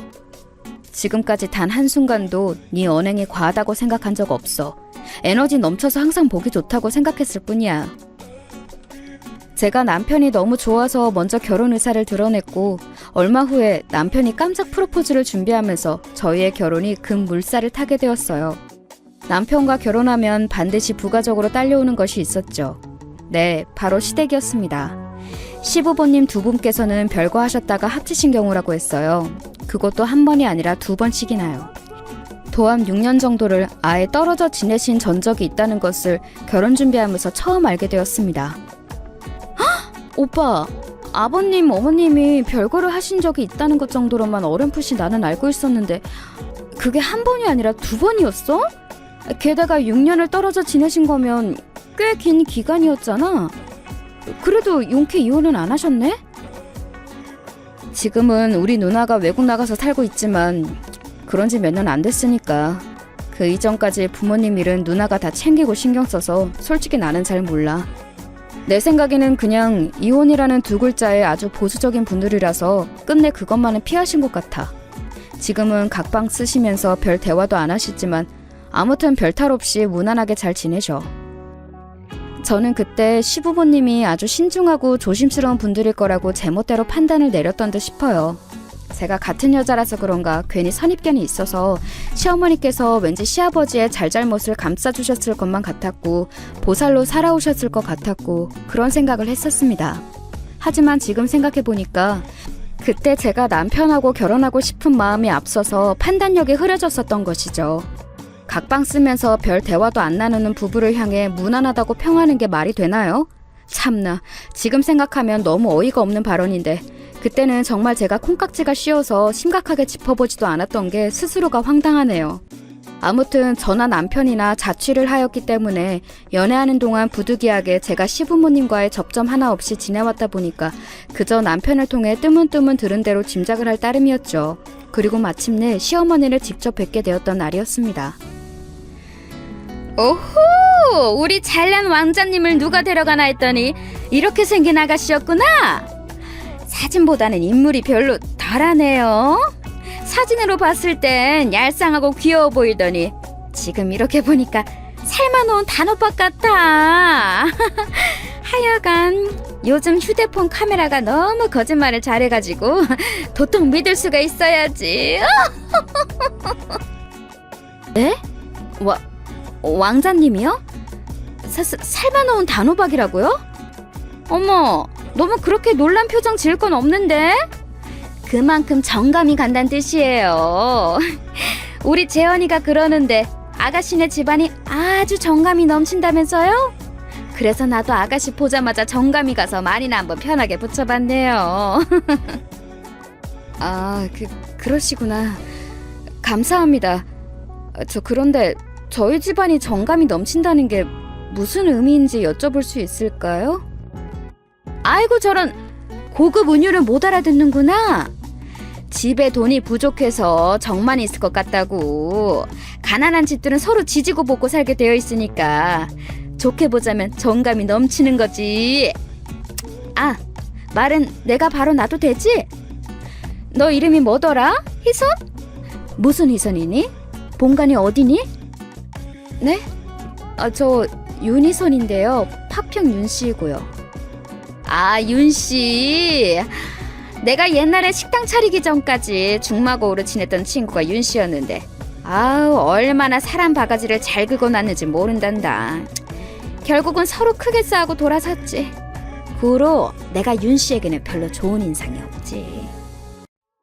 그날 너무 얼떨떨할 수밖에 없었던 것이 제가 막연하게 머릿속에서 그려오고 상상해왔던 시어머니의 이미지와 실제 상황은 무척이나 달랐습니다. 제가 너무 당혹스러운 분위기에 압도당한 나머지 할 말을 잃고 있던 그 자리에서 시어머니께서는 구구절절 말씀을 아주 길게 하셨어요. 여자가 결혼하고 나서 지켜야 할 덕목에 대한 내용들이었던 것 같아요. 참고로 시어머니께서는 그때 기준으로 꼬박 13년째 식당을 운영하고 계셨어요. 콩나물 국밥이 주 메뉴인 식당인데 나름 알짜배기로 운영이 잘 되어서 확장 이전을 2번 하였다고 들었습니다. 그런데 주변의 직장인들이 주된 손님층이기 때문에 식당이지만 특이하게 휴무일 하루가 주말에 있어요. 일요일마다 식당이 쉽니다. 그리고 시어머니께서도 평일에만 식당을 거의 나가시고 토요일에는 출근은 안 하세요. 그렇기 때문에 제가 더더욱 연애하면서 그 식당을 가볼 일이 없었던 거예요. 첫 대면 때 제가 솔직히 시어머니의 언행에 살짝 기분이 상했었는데 며칠 후 시어머니의 초대로 남편과 함께 토요일에 그 식당을 갔었어요. 그리고 이때 기분 전환이 됐었죠. 시어머니께서 그곳 직원분들께 저를 며느리라고 소개하셨거든요. 여러분, 여기 주모! 이쪽 아가씨가 우리 며느리. 곧 우리 아들하고 결혼식 올릴 거야. 다들 의무적으로 결혼식 참가하는 거 알죠? 잉? 앞으로 종종 우리 며느리 보게 될 테니까 보면 잘들 인사해주고 그렇게 지내요. 잉? 어머님, 갑자기 제 소개를 그렇게 해주시면 당황스러운데. 안녕하세요. 저기 앞으로 모두 잘 부탁드립니다. 제가 어리둥절해서 얼떨결에 그곳 직원분들께 인사를 해버렸는데 솔직히 그게 싫지는 않았어요. 갑자기 뭔가 인정받는 느낌이었다고나 할까요? 그 순간에는 그런 느낌이었어요. 일전에는 시어머니께서 되게 무례하고 막말을 쉽게 뱉으시는 분 같아서 기분이 좀 심란했는데 이번에 뵙고 나니까 역시 장사는 보통 기세로 할 수 있는 게 아니다. 식당 운영을 하시다 보니까 기세가 강해지신 것을 내가 무례하신 분이라고 여긴 거구나. 이런 식으로 생각이 바뀌더라고요. 시부모님께서 별거를 하시던 때에 시아버지께서 마련해 두셨던 집이 있었어요. 시댁과 먼 거리의 위치는 아니었고요. 그 당시에 가격이 너무 좋게 나와서 시아버지께서 무리를 하셔서라도 구입을 하셨던 집이었다네요. 생각지도 못하게 저희 부부가 그 집에 들어가서 살게 되었어요. 발단은 남편이 부서 이동을 하게 되면서 다른 지역 사무실로 아예 거점까지 옮기게 되었는데 여기가 그 집하고 멀지 않았어요. 고속도로 타면 20분 안에 갔거든요. 거기에다가 제가 직장에서 새로 오신 상사분 때문에 너무 큰 스트레스를 받고 있었기에 남편하고 의논을 해본 끝에 결혼하면서 제 일을 그만두기로 가닥을 잡았죠. 저는 외주로 일감 받아서 재택으로 근무를 몇 달 하다가 새로운 그 동네에서 사는 게 적응이 다 되고 나면 그곳에서 정식으로 출퇴근을 할 일자리를 구해볼 작정이었습니다. 모든 게 일사천리로 진행되는 것 같아서 좋았어요. 엄마 또한 제가 괜찮은 짝 만나서 결실을 맺는다는 것에 크게 기뻐하셨고요. 우리 딸은 엄마보다도 훨씬 100배 1000배로 더 결혼 생활 잘할 거야. 엄마보다 늘 똑똑하고 야무진 딸이었으니까. 우리 희선이 언제 이렇게 다 커서 결혼까지 하게 되었는지 감개무량하구나. 그런데 정말로 결혼 자금을 엄마가 그렇게까지 안 보태줘도 괜찮은 거야? 그럼 당연히 괜찮지. 오빠도 그 회사에서 정년 채울 생각은 절대로 없다고 그랬고 길면 3년 정도 더 다니면서 경력 쌓고 난 뒤에 다른 곳으로 옮겨갈 계획이라고 강조했거든. 우리는 당장에 그 어떤 돈이나 풍요로운 환경 이런 게 필요가 없는 상황이야. 우선 시부모님께서 내어주신 그 집에서 1년 지내보고 그 다음에 변화를 주든지 할래. 결혼하면서 엄마의 도움을 딱히 받지는 않았어요. 저는 직장 다니면서 받은 월급을 꼬박 다 모을 수 있는 조건이었으므로 현금도 꽤 있었고 대출 나오는 것에 걸릴 게 없는 조건이었으니까요. 제가 연애하면서 늘 금전적으로 아쉬워하지 않았으므로 남편은 저희 집에 어느 정도 유복할 거라고 짐작은 하고 있었는데요. 남편이 구체적으로 물어본 적이 없었고 저도 대충 엄마가 예전에 옷이랑 신발 사업하신 적 있다라는 정도로만 알려준 게 다였어요. 물론 엄마의 노후 준비는 다 되어 있으니까 걱정 말라는 언질은 결혼 이야기 나왔을 당시에 다 해주었습니다. 엄마가 사시는 집에 남편이랑 연애하면서 2번 같이 찾아간 적이 있었고요. 저는 그런 시간들을 다 보내왔는데도 남편이 워낙 이런 쪽으로 안 캐물어보고 저 또한 결혼 확정을 짓고 나서야 시부모님에 대해 자세히 알게 되었을 정도로 시댁에 관심 없이 지내왔었으니 좀 안일하게 생각을 하고 말았어요. 예를 들어 시어머니께서 저희 집안을 낮잡아 보실 줄은 몰랐던 것이죠. 결혼식장에서 저희 엄마를 보시고는 시어머니께서 크게 웃으셨습니다. 아이고야! 장사하느라 꽤 오래 유행가 담을 쌓고 지내다가 이제 좀 세상 사는 거 들여다보고 사는 저도 사돈보다는 감각이 뛰어나네. 요즘에 한복 대여 같은 게 얼마나 잘 나오는데 세상에나 하나뿐인 딸 결혼식에 그렇게 입고 오셨어요? 시어머니께서는 진심으로 웃겨 죽겠다는 듯 배까지 잡고 깔깔 웃으셨는데요. 엄마하고 저는 그냥 잠시 얼어붙어 있었어요. 엄마는 그날 옛날에 외할머니께서 직접 지어주신 한복을 입고 계셨어요. 제가 대학을 재학 중이던 때에 외할머니께서는 돌아가셨습니다. 암이었는데 너무 늦게 발견을 하셨어요. 엄마는 외할머니께 돈 이야기를 밝히셨었죠. 그러자 외할머니께는 조금도 놀라지 않고 미소만 지으셨어요. 그랬구나. 돈이 꽤 있을 거라고 짐작은 했어도 내색은 안 했다. 너에게 미안한 점이 있어서 내가 그랬나 보다. 나에게 돈 쓰지 마라. 그리고 네 아버지, 네 형제들에게도 쓰지 마라. 너는 네 딸에게만 그 돈을 써. 이게 내 유언이야. 죽음에 가까워져 보니 가족 중에 나와 가장 가까웠던 존재가 너였음을 내가 이제야 안다. 나를 용서해라. 생각지도 못한 외할머니의 대답을 들으신 엄마는 오열하셨고 뒤에 서 있던 저도 숨죽여 울었었네요. 엄마의 표현에 따르자면 그 한복은 외할머니께서 엄마에게 손수 주셨던 유일한 선물이나 다름없다고 했습니다. 그러니 하나뿐인 딸의 결혼식에 꺼내 입으셨던 거예요. 비록 최신 디자인이나 색감의 한복은 아니었으나 고상하고 절제된 매력이 있었습니다. 그런 한복을 시어머니께서 한껏 비웃으시니 정말 어처구니가 없었죠. 안사돈께서는 겉으로 보이는 것만 보고 그 가치를 판단하며 평가하시나 봅니다. 저는 저희 딸이 앞으로 자기 시어머니 옆에서 많은 인생의 지혜를 배우는 며느리가 되기를 바라는 입장으로서 지금 안사돈의 언사에 무척 실망하고 말았다는 말씀을 도저히 안 드릴 수가 없군요. 어머, 세상에나 뭐 그렇게 무게를 잡고 말씀을 다 하세요? 저는 그저 사돈께 친근하게 다가가려는 마음에 유쾌하게 가고 싶어서 그렇게 밝게 말씀을 드린 거예요. 뭐든지 지나치면 안 하느니만 못하다는 말을 안사돈께서도 잘 알고 계시리라고 믿습니다. 듣는 이의 기분이 유쾌해야 비로소 그것이 유쾌하다고 표현할 수 있는 게 아닐까요? 그러면 지금 사돈께서는 제가 실언을 했다고 돌려까시는 건가요? 원참 가벼운 농담 하나도 못 드리겠네요. 저러냐. 저는 방금 유쾌하게 말씀을 받아치고 싶어서 일부러 유쾌하다는 단어를 들먹이면서 말씀을 드린 것인데 실언한 건 저인 것 같습니다. 안사돈께서는 제 대답이 전혀 유쾌하지 않게 들리셨죠?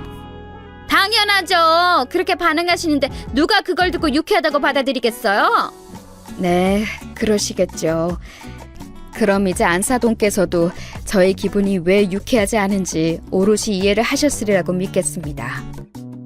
엄마의 나긋나긋하지만 분명한 말투에 시어머니께서는 제대로 한 방 먹으셨어요. 순간 한 걸음 뒤로 주춤 물러나시더라고요.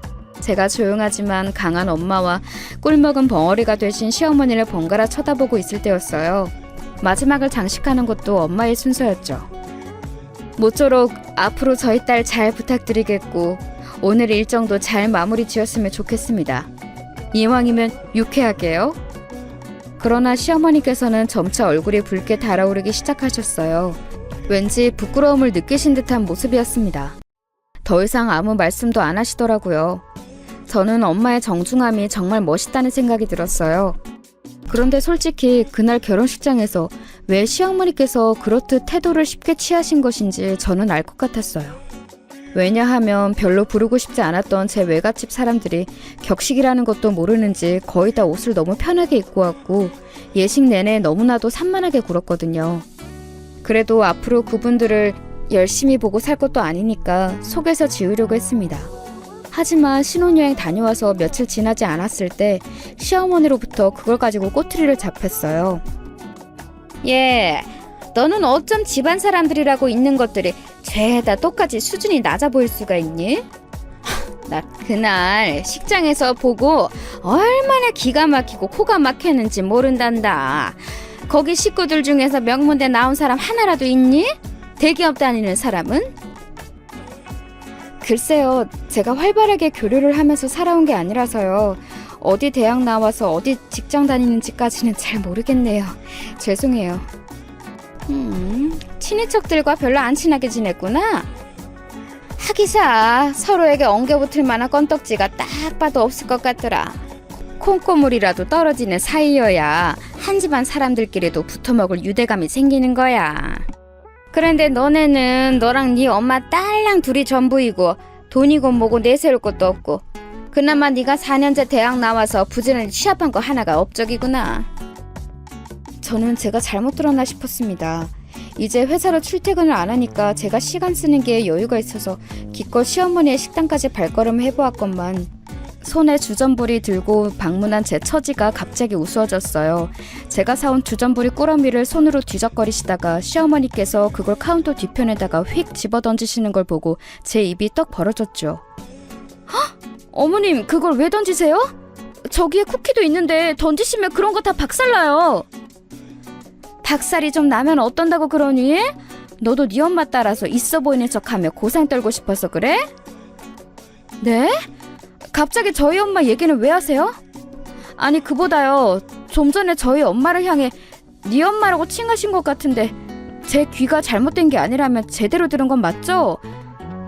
어머님, 저는 사람마다 모두 양면을 가지고 있다고 생각해요. 좋은 면, 나쁜 면이요. 그리고 그 두 가지 면이 융합되는 순간도 있고 그걸 어떻게 볼지는 받아들이는 사람 마음 같아요. 난리 났네. 어디 강연 나가? 연병아, 서른이 왜 이렇게 기니? 본론만 말해, 본론만. 아이고, 내가 너 이럴 줄 알았어. 파평 윤씨라고 할 때부터 뭔가 성격적으로 결함이 있겠거니 싶었지. 파평 윤씨인 거랑 성격이 무슨 상관이에요? 어머님, 저는 지금요, 어머님의 호탕하고 화끈하고 유쾌하신 면모가 두 가지 효과를 만들어내는 것 같다고 말씀드리는 거예요. 그리고 제가 좋게 받아들이면 될 일이지만 저도 사람이기에 매번 그러기는 힘들 것 같다고 미리 알려드리고 싶어요. 그러니까 어머님도 조금만 더 앞으로는 듣는 사람 입장 생각하셔서 단어 선택을 해주셨으면 좋겠습니다. 콩 심은데 콩 나고 팥 심은데 팥 난다더니 네 엄마도 딱 보니까 쥐뿔도 뭣도 없으면서 무게감은 있는 대로 잡아대고 목소리 쫙 깔면서 나를 가르치려고 들던데 그 엄마한테서 난 그 딸이구나. 너 내 성질 긁지 말고 오늘 이만 돌아가거라. 열 뻗친다. 시어머니께서 손을 휘두르셨고 저는 화가 나서 손이 약간 떨려올 지경이었지만 티를 내지는 않고 아무렇지 않은 척 꾸벅 인사하고 나왔어요. 그런데 식당을 나와서는 분노의 한숨을 연이어 내쉬었습니다.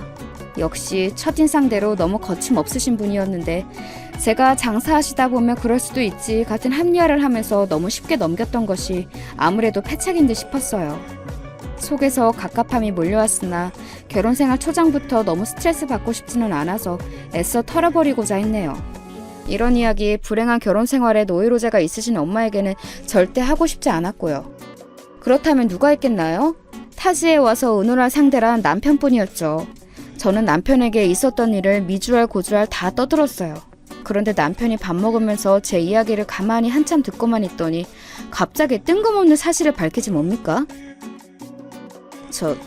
내가 이런 이야기를 할까 말까 망설였는데 우리 엄마 말이야, 사실은 내가 엄청 힘들게 설득했었어.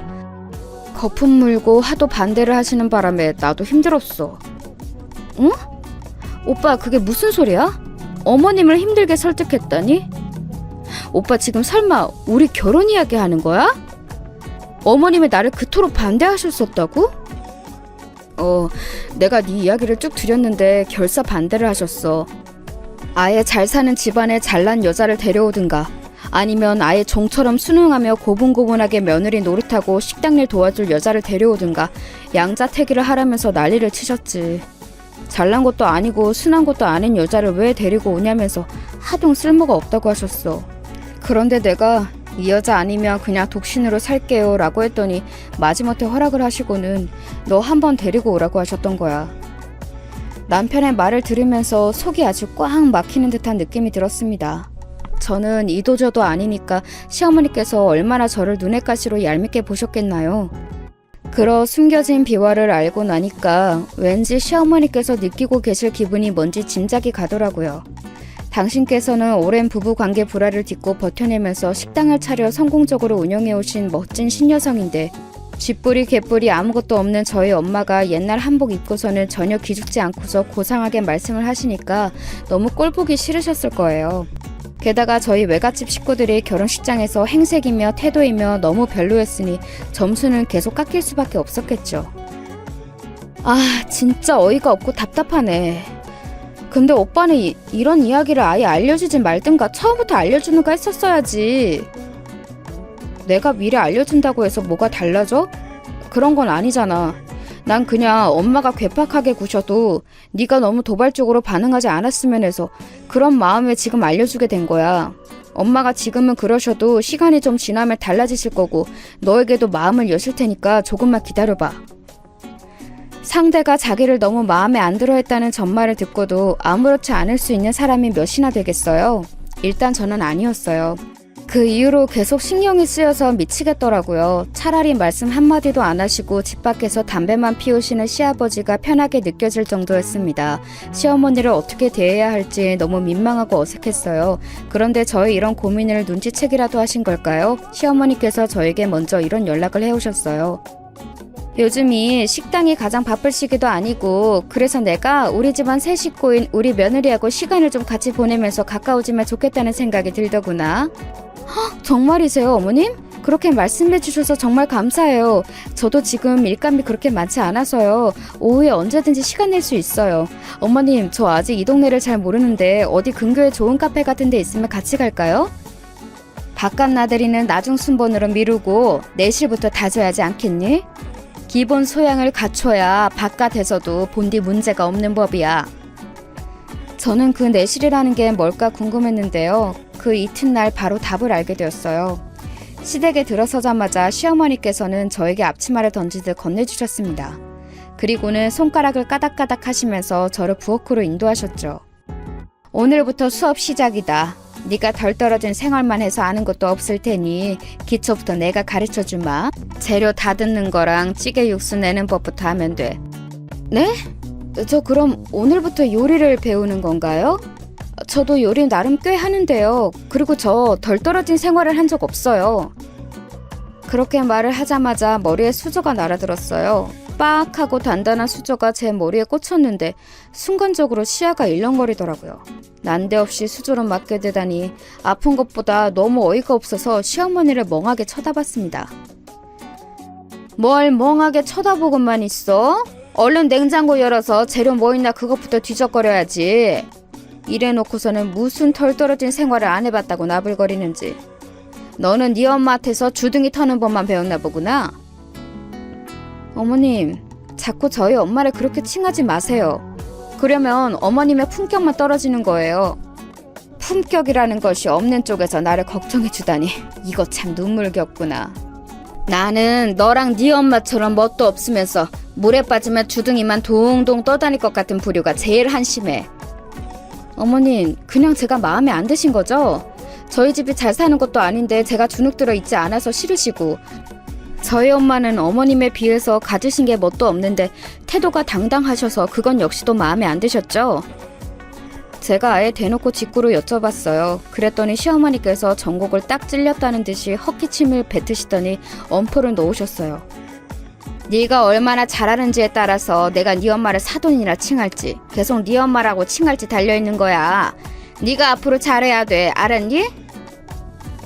글쎄요, 어머님, 얼마나 잘하는지라는 기준이 어머님 마음이시니까 제가 그걸 맞출 수 있을지 없을지는 모르겠습니다.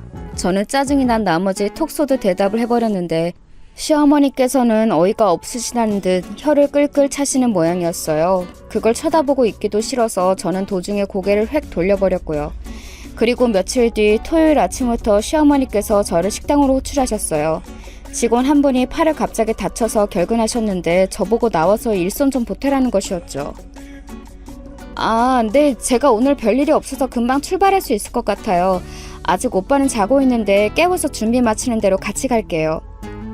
왕자님은 더 꿈나라 헤엄치게 냅둬. 일은 너만 오면 되는데 왜 그렇게 생각이 짧으니? 한 주 내내 회사 다니느라 개고생한 자기 남편이 너는 불쌍하지도 않나 보다. 집에서 판판히 놀다가 컴퓨터만 몇 번 만지면 그걸로 일 끝나는 네가 하긴 뭘 알겠니. 그러니까 식당 나와서 제대로 일 좀 체험해봐.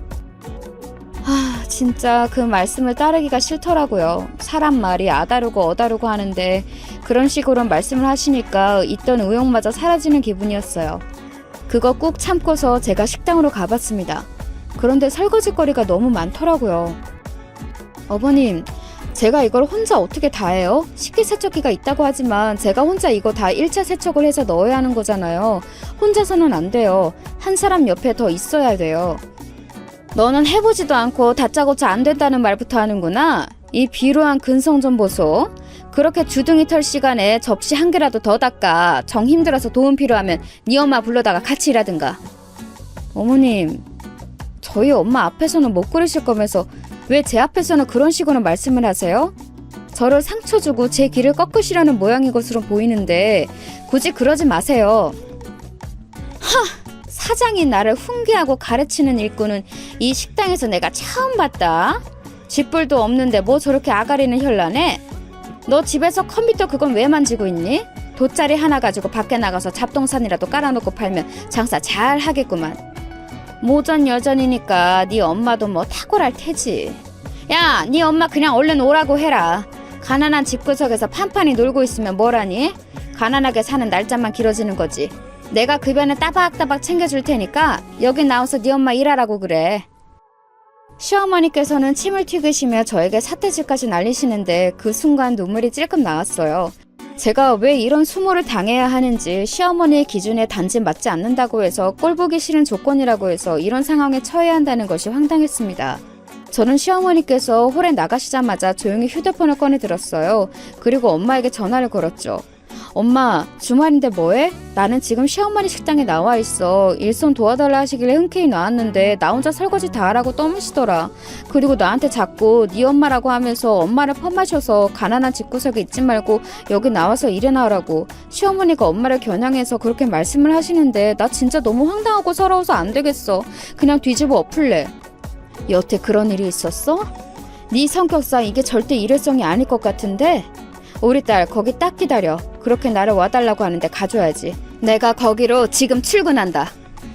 눈물을 닦으면서 얼떨결에 서름을 토해내고 말았는데 엄마의 대답을 듣고 나니까 정신이 확 들더라고요. 지금 이게 어떻게 되는 건가 싶어서 초조해졌습니다. 얼마나 지났을까 시어머니께서 이쪽에 들어와 보셨다가 바로 기함을 하셨어요. 아직 이것밖에 안 해놨냐고 저에게 역성을 내시려던 순간 바깥쪽에서 직원분들이 웅성웅성하는 소리가 들려왔습니다. 그 작은 소란이 이질적이었던지라 시어머니는 걸음을 옮기셨고 저도 뒤따랐어요. 다름이 아니라 식당 앞 출입구 앞에 바로 주차한 때문이었는데요.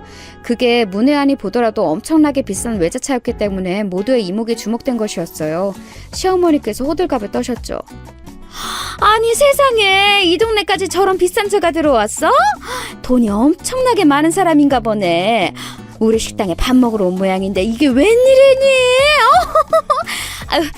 차를 조금만 뒤로 빼서 주차해달라고 말해야겠다. 저기 응? 아니 이게 누구세요? 사돈? 왜 거기에서 내리세요? 안녕하셨어요. 제 차니까 여기서 내리지. 그럼 어디서 내릴까요? 저희 딸아이가 그러는데 저보고 이 식당에서 일을 하라고 강력 권유를 하셨다면서요. 그래서 쇳불도 당김에 뺄 겸 바로 출근했습니다. 출근이요? 아니 그보다 저거 사돈이 모는 차예요? 면허도 없을 것 같이 생기셔서 저런 외제차를 모세요? 돈이 어디 있으셔서요? 아니 저 지금 너무 이해가 안 되고 무척 혼란스러운데 억소리 날 것 같은 저런 차를 대체 사돈이 왜... 잘 보셨네요. 억소리 나는 차 맞아요. 참고로 억소리 5번 정도 납니다. SUV 한 대 뽑고 싶어서 어떤 게 있나 보다가 고르는 게 머리 아파서 그냥 제 형편에 맞는 걸로 뽑았어요. 왕년에 사업 좀 하고 주식도 좀 하고 부동산도 좀 만지고 뭐 이래저래 하면서 살았는데 아직 형편은 이 정도밖에 안 되네요. 자, 그래서 제가 여기서 무슨 일을 하면 된다고요? 시어머니께서는 떡 벌어진 입가를 덜덜 떨고만 계실 뿐 엄마의 말씀에 대답을 못 하셨어요. 저는 이 상황이 통쾌하기도 하고 멋쩍기도 하고 참 복합적인 기분이 들어서 가만히 있었고요. 그런 저를 시어머니께서 천천히 응시하시더니 믿기 어렵다는 눈빛을 보내셨죠. 그래서 제가 결국은 입을 뗐습니다. 솔직히 말씀드리자면 진작에 제가 이런 부분을 밝혔어도 됐겠지만 그러기가 싫더라고요. 자꾸 망설여졌어요. 어머님 정도의 인성을 지니신 분께 섣불리 밝혔다가 제가 괜한 화를 당한다든지 별로 좋지 못한 꼴을 보게 될까봐 염려가 되어서 그랬습니다. 어머님께서 저에게 좋은 모습을 보여주셨다면 저도 진작에 이런저런 집안 이야기를 다 밝혔겠지요. 나 원차 그래서 진짜로 친정이 가난한 게 아니었다고? 억소리 여러 번 나는 저런 차를 형편에 맞춰서 뽑을 정도로 돈이 있다고? 아우, 이런 작정하고 사람을 속여먹다니. 속인 적 없는데요? 결혼할 때 돈 내놓으라고 안 하셨고 돈 얼마 있냐고 안 물어보셨잖아요. 혹시 그래서 제가 집안 형편이 사실은 유복한 게 마음에 안 드시나요? 아니 안 된다는 건 아니고 그러니까 내 말은 아이고 너무 좋은 날씨라 그런가? 아까부터 몸이 좀 덥네. 아우 땀이 나는 것 같은데 햇빛에서 이러지 말고 사돈께서는 안으로 드시죠. 누추한 곳이라서 면목은 없네요. 시어머니께서 그렇게 횡설수설하실 수 있는 분이라는 걸 그때 처음 알았습니다. 직원분들도 이게 무슨 일이냐면서 흥미롭게 상황을 보셨는데 시어머니께서는 부끄러우셨는지 귀가 빨갛게 되어 있었어요. 홀의 가장 구석자리에 가서 엄마와 시어머니께서는 두 분이 대화를 나누셨어요. 저는 엄마가 오지 말라고 해서 멀찍이 떨어져 있었고요. 그런데 멀리서 보기에도 엄마는 인자한 낯으로 말씀을 이어가시는데 시어머니께서는 몹시 난처한 기색으로 연신 고개를 주걱거리면서 듣기만 하시더라고요. 그걸로 판가름이 났죠. 대화를 마치신 후 엄마는 국밥 한 그릇을 드셨어요. 저는 집에 들어가서 남편하고 점심 먹으려고 일부러 안 먹었고요. 부부 사이는 아주 깨가 쏟아지는 것 같아서 그것 하나는 안심이네. 우리 딸 결혼 생활 엄마가 안심해도 되는 맞지? 이제는 진짜로 맞는 거지? 당연하지 엄마. 미안하고 고마워요. 내가 서투르고 부족해서 상황을 여기까지 꼬아온 것 같기도 한데 엄마 덕분에 지금 뭔가 정리가 되면서 후련해졌어. 저희 모녀가 단란하게 대화를 나누는 동안 시어머니께서는 어디로 숨으셨는지 코빼기도 안 비추셨다가 저희가 갈 때 되니까 갑자기 어디선가 튀어나오셨어요. 그리고 저희 엄마가 국밥값이라고 5만 원권을 한 장 내미시는 것에 눈이 휘둥그렇게 변하셨죠. 아우 사돈 이렇게 후한값으로 안 주셔도 되는데요. 5만 원이라니 너무 통이 크시네요. 네? 무슨 말씀이시죠? 이 식당은 거스름돈이라는 개념이 없나 봅니다. 엄마의 태어난 반문에 시어머니 얼굴은 불타는 고구마가 되었습니다. 옆에서 직원분이 웃음을 꾹 참으시더라고요. 저 역시도 그랬고요. 시어머니께서는 떨리는 손으로 거스름돈을 준비하시다가 문득 아차 싶으신 얼굴로 말씀하셨어요. 아우 아니지 제가 돈을 안 받는 것이 맞는 것 같습니다. 처음 와주셨는데 당연히 제가 대접을 해야지요. 그럴 것 없습니다. 안 싸돈. 제가 그냥 드려본 말씀이었고 거스름돈 안 주셔도 돼요. 앞으로도 장사 잘 하시라고 제가 개념으로 드리는 거예요. 잘 먹고 갑니다. 엄마가 정중하게 목례를 남기시고 걸음을 옮기시자 그 모습을 시어머니께서는 홀린 듯 멍하게 쳐다보셨어요. 저는 그때 생각했죠. 엄마가 발휘하시는 바로 이것이 품격인 것 같다고요. 그날 엄마와 근처 카페로 가서 수다를 좀 더 떨다가 헤어졌네요. 남편하고는 긴 대화를 나누었고요. 엄마의 재산 규모는 정확히 안 밝히고 대략적으로 알려주었는데 남편은 놀라지도 않았어요. 그러면서 하는 말이 가관이었네요. 멋지시다. 근데 뭐 내 돈도 아니고 그림의 떡이라고 할 수도 없지. 얼마나 미련 하나 없어 보이는지 몰라요. 도대체 이런 남자를 그런 시어머니께서 어떻게 낳고 기르셨는지 의문이었네요. 멋대가리는 없는 남자이지만 제가 남편감으로는 잘 고른 것 같아요. 그 이후로 시어머니께서는 저희 엄마를 깍듯하게 사부인이라고 칭하기 시작하였고 휴대폰에 저를 며느님이라고 저장해 놓으셨더라고요. 그 이전에는 원래 며느리였는데 바뀐 거였죠.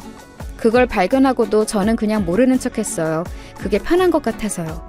지금 현재 시어머니와 고부관계가 솔직히 엄청 편하지는 않아요. 그런데 그렇게 되기란 어차피 쉽지 않은 것 같아서 이 정도에 충분히 만족하면서 지내는 중이랍니다.